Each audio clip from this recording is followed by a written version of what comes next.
ഇന്നത്തെ വിശേഷത്തിൽ നമുക്ക് മീൻ കിട്ടിയിരിക്കുന്ന മത്തിയാണ്. മത്തി നമ്മൾ പറ്റിച്ചു, മാങ്ങയൊക്കെ ഇട്ട് പറ്റിച്ചു. ഇന്നത്തെ മാമ്പഴ പുളിശ്ശേരി ഇച്ചിരി മിച്ചം ഉണ്ടായിരുന്നു, അതാണ് ഇത്. 2 മാങ്ങ ഇരിപ്പുണ്ട്. പിന്നെ ഇടിച്ചക്കത്തോരൻ ഇന്നലത്തെ ആട്ടെ ഇടിച്ചക്കത്തോരൻ അത് മിച്ചം ഉണ്ടായിരുന്നു. ഇവിടെ എല്ലാവരും കഴിക്കാൻ പോയിട്ടൊക്കെ ചേട്ടനൊക്കെ പനിയായിരുന്നു, അതുകൊണ്ട് കഴിച്ചില്ല ചോറൊന്നും. അപ്പം മിച്ചം വന്നു. അപ്പോൾ ഞാൻ ഫസ്റ്റ് എടുത്ത് വെച്ചൊന്നും കുഴപ്പമൊന്നുമില്ല, രാവിലെ ചൂടാക്കി വെച്ചാണ് ഇടിച്ചക്കത്തോരൻ. ഇത് വഴുതനങ്ങ കേട്ടോ, വഴുതനങ്ങ മെഴുക്ക് പുരട്ടി. നീളമുള്ള വഴുതനങ്ങ ഉണ്ടായിരുന്നു, ഇങ്ങനെ ഒത്തിരി വെള്ള കളറിൽ ഉരുണ്ടിരിക്കത്തില്ല, അതുപോലത്തെ ഉണ്ടായിരുന്നു. അപ്പം ഇത് തന്നെ മെഴുക്ക് പുരട്ടി. ചമ്മുവിന് ഇഷ്ടമാണ്, എനിക്കും ഇഷ്ടമാണ്. അപ്പോൾ ചേട്ടന് ഇഷ്ടമല്ല. അപ്പം ചേട്ടന് വേണ്ടി നീളമുള്ള പയർ നമ്മൾ മെഴുക്ക് പുരട്ടി വെച്ചിട്ടുണ്ട്. ഇടിച്ചമുളകൊക്കെ ഇട്ടിട്ട് പയർ മെഴുക്ക് പുരട്ടി വെച്ചു. ഇത് വഴുതനങ്ങ മെഴുക്ക് പുരട്ടി ഞങ്ങൾക്ക്. പിന്നെ അപ്പുറത്തുനിന്ന്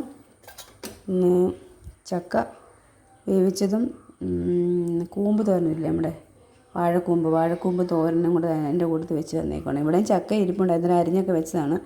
പക്ഷേ പറഞ്ഞില്ല, പനിയൊക്കെ ആയതുകൊണ്ട് കഴിക്കാൻ ആൾ കുറവായതുകൊണ്ട് ഉണ്ടാക്കിയില്ല. അരിഞ്ഞെല്ലാം ഞാൻ വെച്ചിട്ടുണ്ടായിരുന്നു.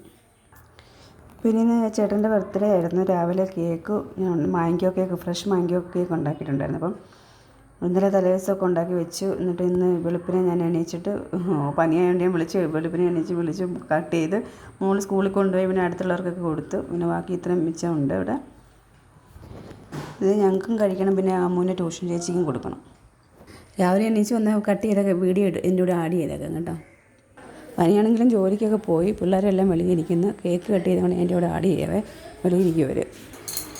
അപ്പോൾ ഇവിടെ ഇന്ന് പടം വരെയൊന്നുമില്ല. അപ്പോൾ ഏട്ടനൊക്കെ കുത്തി വരച്ചുകൊണ്ടിരിക്കുന്നു. പൊന്നു അവിടെ ട്യൂഷനിൽ എൻ്റെ എഴുതിക്കൊണ്ടിരിക്കുന്നു പൊന്നു. അപ്പോൾ ഇവിടെ എൻ്റെ ഇരുന്ന് അമ്മു പത്രം വായിക്കുന്നു. കാലാവസ്ഥയൊക്കെ ഇടയ്ക്ക് മഴയും വെയിലും ഒക്കെയാണ് കേട്ടോ. ഇടയ്ക്ക് പപ്പു എന്നോട് ക്വസ്റ്റ്യൻ ചോദിക്കാൻ വേണ്ടി, അതൊക്കെയാണ് നമ്മുടെ ഉച്ച വരെയുള്ള വിശേഷങ്ങൾ.